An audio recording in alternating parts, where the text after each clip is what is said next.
तारीख 23 अक्टूबर 2024 दिन बुधवार। जगह है तुर्की की राजधानी अंकारा का कहरामन कजान शहर। यहाँ टर्किश एरोस्पेस इंडस्ट्रीज टूसस का मुख्यालय है। टूसस तुर्की के लिए विमान बनाने वाली कंपनी है। इसने देश के लिए कई लड़ाकू विमान, ड्रोन, हेलीकॉप्टर और सैटेलाइट भी बनाई हैं।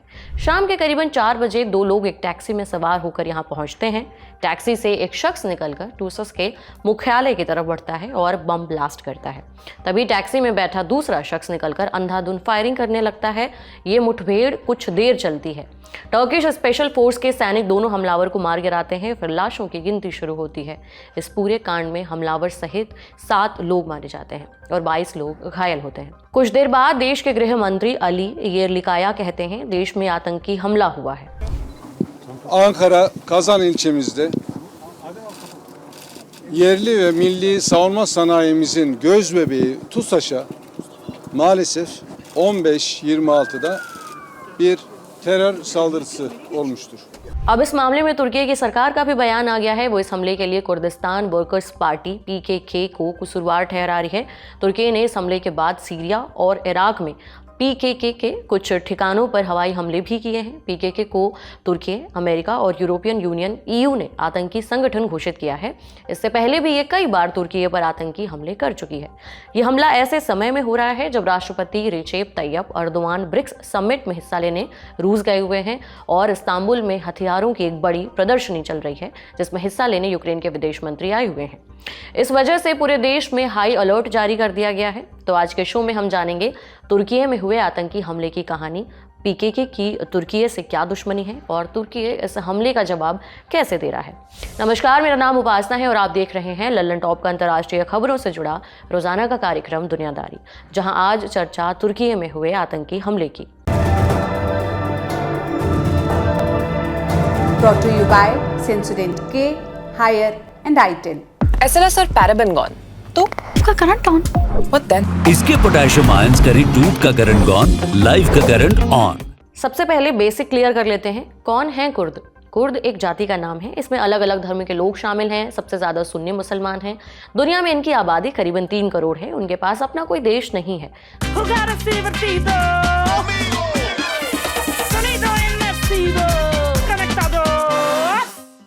तुर्की, ईरान, इराक, सीरिया और आर्मेनिया में बिखरे हुए हैं।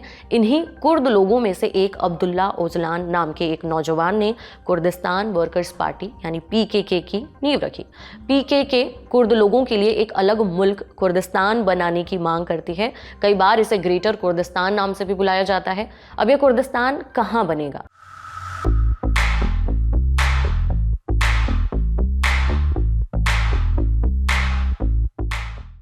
इसमें तुर्की का दक्षिण पूर्वी इलाका, उत्तरी सीरिया और उत्तर पश्चिमी ईरान शामिल है। कुर्दिस्तान का इतिहास में कुछ जिक्र है। हाँ, इसका जिक्र है। दरअसल पहले विश्व युद्ध के बाद कुर्दों को एक अलग मुल्क कुर्दिस्तान देने का वादा किया गया। 24 जुलाई 1923 ओटोमन साम्राज्य का खात्मा हुआ। कुर्दों को लगा कि अब उन्हें अलग मुल्क मिलेगा, लेकिन ऐसा नहीं हुआ। तब से इनका संघर्ष जारी है। तुर्की में ही इनकी सबसे बड़ी आबादी रहती है। वहाँ भी इनके साथ जुल्म किया जाता है। बाकी जगहों पर रहने वाले कुर्दों के मुकाबले इराकी कुर्दों की मौजूदा स्थिति ज़्यादा बेहतर है। सद्दाम हुसैन के जाने के बाद इराक के अंदर उनके हालात में काफ़ी सुधार आया। इराक में भी कुर्दिस्तान नाम से एक बड़ा रीजन है, लगभग भारत के हरियाणा राज्य जितना बड़ा। यहाँ कुर्दिस्तान रीजनल गवर्नमेंट KRG चलती है। इसके खुद के राष्ट्रपति होते हैं। मौजूदा राष्ट्रपति नेचरवन बरजानी हैं। इनके पास तेल के बड़े भंडार हैं। इराकी कुर्दिस्तान बिजनेस का केंद्र बन चुका है। उनके रिश्ते तुर्की से बहुत अच्छे हैं। अमेरिका से भी दोस्ताना संबंध है।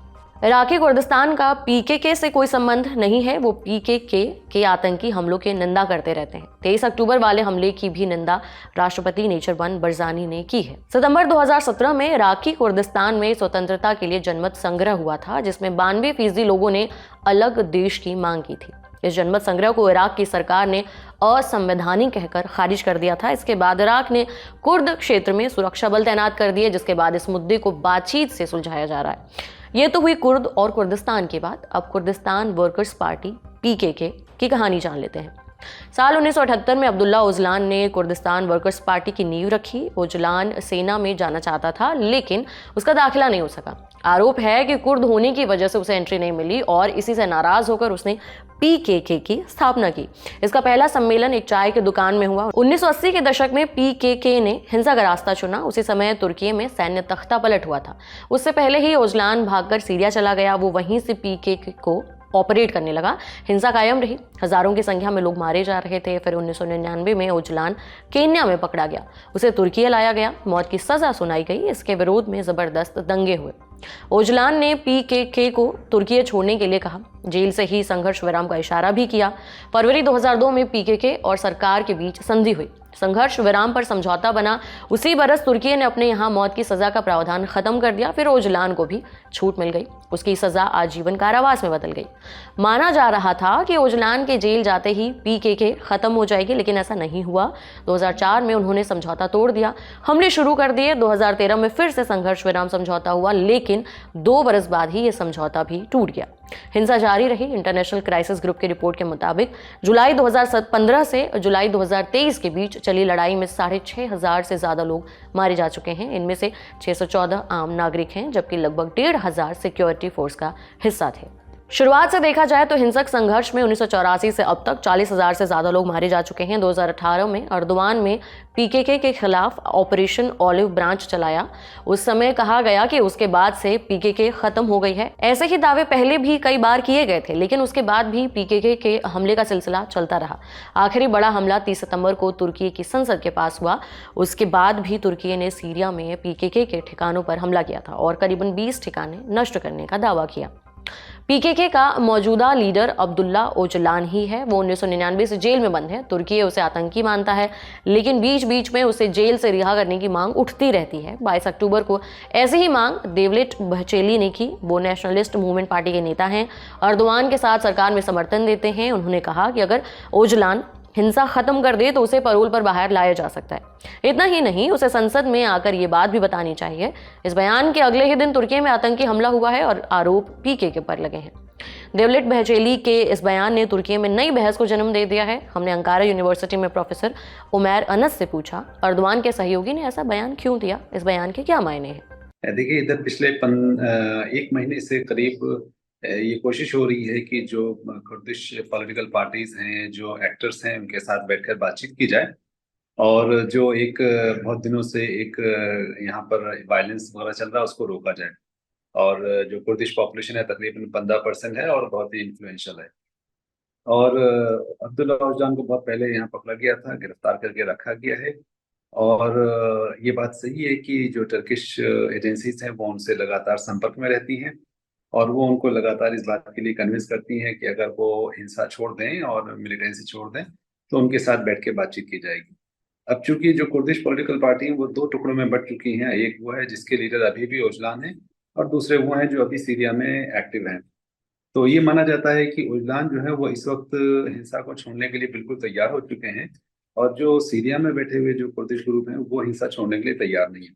तो ऐसे में जो गवर्नमेंट के पास इंफॉर्मेशन है उसके मुताबिक, खासतौर से बहचेली जो जानते हैं, जो बहुत ही एंटी कुर्दिश थे कभी किसी जमाने में, उनको ये लगता है कि अगर अब्दुल्ला ओजलान को हम ये ऑफर करेंगे और वो उसको मानेंगे तो एक नया रास्ता खुल सकता है। तो इसी उम्मीद की वजह से उनका, लेकिन उस बयान को यहाँ की सभी पॉलिटिकल पार्टीज में जो नेशनलिस्ट पार्टियां उन्होंने बहुत उसको कंडेम किया और बहुत उनके विरोध में आ गए हैं। तो उसका नुकसान शायद बहचेली को भी उठाना पड़ेगा।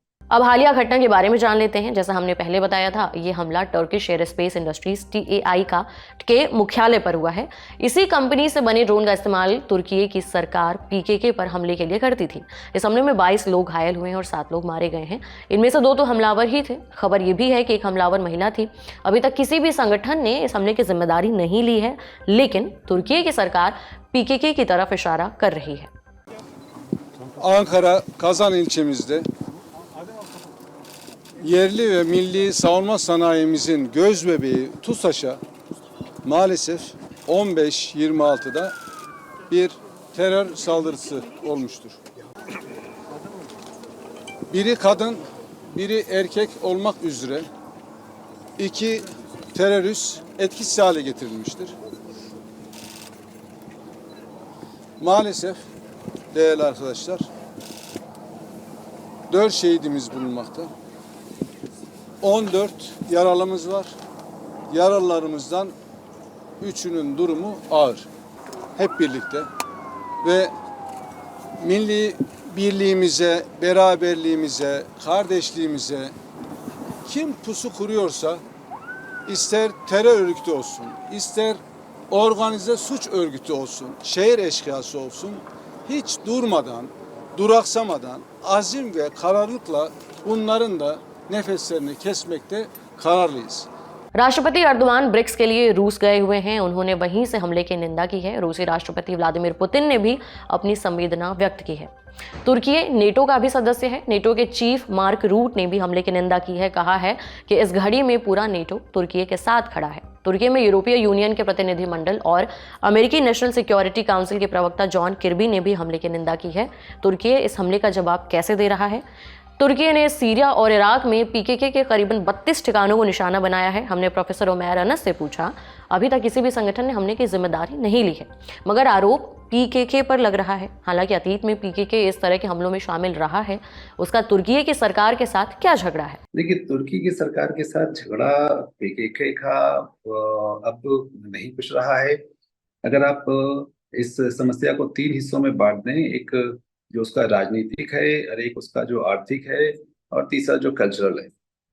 तो जब तुर्की बना था 1921 में, तो उस वक्त बहुत ही अल्ट्रा नेशनलिस्ट व्यू के साथ बना था कि तुर्की के अंदर सिर्फ तुर्की नेशनल के लोग ही रहेंगे, सारे लोगों को तुर्किश कहा जाएगा, और जो कुर्दिश, अरब या दूसरी जुबानें हैं उन सबको बैन कर दिया गया था, और किसी भी दूसरी जुबान में पढ़ाई भी नहीं हो सकती थी, किताबें भी नहीं लिखी जा सकती थी, उनको बोला भी नहीं जा सकता, सिर्फ तुर्की जुबान चलेगी।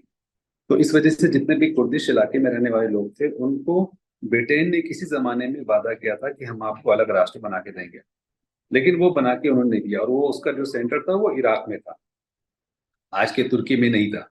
तो जब इराक बन गया और उसमें भी कुर्दिस्तान नहीं बना, तो वहां पर जो खासतौर से जो कम्युनिस्ट पार्टीज थी उनके सपोर्ट से जो एक आंदोलन खड़ा हुआ, तो उन्होंने सीरिया में, इराक में, सब जगह आंदोलन खड़ा किया और तुर्की में भी आंदोलन खड़ा किया, और उसके बाद वो लगातार जो आतंकवादी घटनाएं होती वो भी करने लगे, और बहुत सारे जो कुर्दिश इलाके हैं वहां पर उनकी अच्छी पैठ बन गई।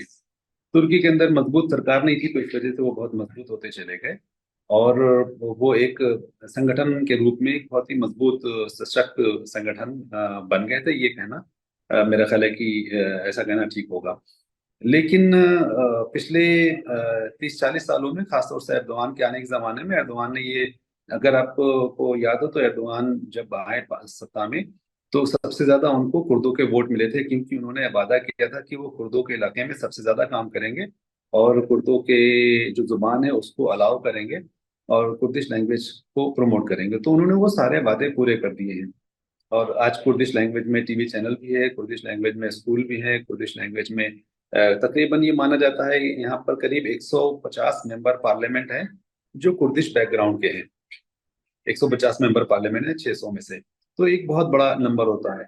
तो अगर आप देखें तो सोशल लेवल पर अब यहाँ पर कुर्दों और तुर्कों के बीच में कोई समस्या नहीं है। जवाबी कार्रवाई के तहत तुर्की ने इराक और सीरिया में हमले किए हैं, पहले भी करता रहा है। इराक और सीरिया में बमबारी की वजह क्या है? पीकेके का तुर्की से क्या लेना देना है?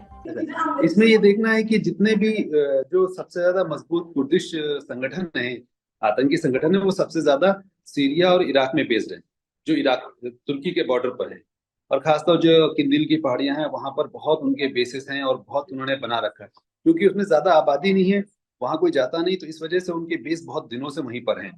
और सीरिया में अभी जब से सीरिया के अंदर जो सिविल वॉर चल रही थी, उसमें जो कुर्दिश संगठन है उन्होंने अपने आप को बहुत ही मजबूत बना लिया है, और मजबूत बनाने की वजह से उसके अंदर उनके हथियार भी हो गए हैं, बेस भी हो गया है, तो वो मजबूत स्थिति में। और तुर्की और सीरिया के बीच में एक 1996 का एक एग्रीमेंट है, जिसके मुताबिक अगर तुर्की देखेगा कि सीरिया के अंदर से कोई आदमी आकर के हमारे ऊपर हमला कर रहा है, तो तुर्की को इस बात का राइट है कि वो सीरिया के बॉर्डर में जाकर के हमला करे। और अभी इसी तरह का मुआहदा इराक से भी कर लिया है। इस बेसिस पर जब भी इस तरह का अटैक होता है तो तुर्की अपनी एयर स्ट्राइक से उनके ठिकानों पे जाके अटैक करता है। तो ये हम लोग समझ रहे थे कि ऐसा कि फौरन ये कार्रवाई होगी, और उन्होंने किया भी है। बल्कि मैं समझता हूँ कि ये और आगे तक ही अभी और भी इसमें कई ऑपरेशन किए जा सकते हैं। पीकेके के अलावा कौन से गुट हैं जो तुर्की सरकार के खिलाफ लड़ाई कर रहे हैं? देखिए, अगर आप आर्म्ड स्ट्रगल को बोले, हथियार बंद संगठन, तो पीके के अलावा और कोई संगठन यहाँ पर ऐसा नहीं है। और खुद पीकेके भी बहुत ही कमजोर स्थिति में है। अगर वो बाहर से हथियार लेकर के आ जाते हैं तभी कुछ हो जाता है, वरना तुर्की के अंदर जो सिक्योरिटी सिचुएशन है वो इतनी मजबूत है कि कहीं ना कहीं कोई ना कोई वो पकड़ जाता है। तो संगठन के रूप से पीकेके बिल्कुल मजबूत अब बिल्कुल नहीं रह गया है, राजनीति के स्तर पर है। इसके अलावा जितने भी संगठन है, जैसे दाइश था किसी जमाने में, उसको तोड़ के खत्म कर दिया गया है। उसके अलावा और कोई ऐसा संगठन नहीं है। छुटपुट घटनाएं हो जाती हैं, लेकिन कोई ऑर्गेनाइज्ड लेवल पर अब कोई संगठन बचा नहीं है। इसीलिए तुर्की का मेन कंसर्न हमेशा ये होता है कि जब भी इस तरह का कोई हमला होगा तो वो सीरिया और इराक से ही आकर के होगा, क्योंकि जो सबसे ज्यादा मजबूत आतंकी संगठन है वो इस वक्त सीरिया और इराक में ही बेस्ड है। तो इसीलिए सबसे ज्यादा फोकस जब भी इस तरह की कुछ होती है तो तुर्की उसको सीरिया और इराक की तरफ पहले देखता है। तो मैं समझता हूँ कि इंटरनली तो इतना बड़ा चैलेंज नहीं है, लेकिन बॉर्डर को सिक्योर करने को लेकर के तुर्की को दोबारा से उनके ऊपर प्रेशर होगा कि वो सीरिया में कुछ करे। और सीरिया में चूंकि रशिया है और यूएस है और ईरान है, ये तीन तीन कंट्रीज हैं, तो उनके कोऑर्डिनेशन के साथ ही कुछ चीजें हो सकती हैं। उसमें स्पेशली सबसे ज्यादा जो प्रोटेक्शन मिलता है कुर्दिश ऑर्गेनाइजेशंस को, वो अमेरिका का है। तो 2016 के बाद से 3 ऑपरेशन हुए हैं, उसमें अमेरिका के बहुत ही कोलैबोरेशन रहा है। तो अगर देखेंगे ये, अगर अगर जरूरत होगी तो कई मर्तबा से ये डिमांड हो रही है कि एक नया ऑपरेशन वहां पर करना चाहिए। तो मुझे लगता है कि अगर उनको ऐसा लगता है कि ये बहुत ही सीरियस अटैक है तो शायद वो एक नए मिलिट्री ऑपरेशन की तरफ भी जा सकते हैं। आज का दुनियादारी यहीं समाप्त होता है। अपना ख्याल रखिए। शुभ रात्रि।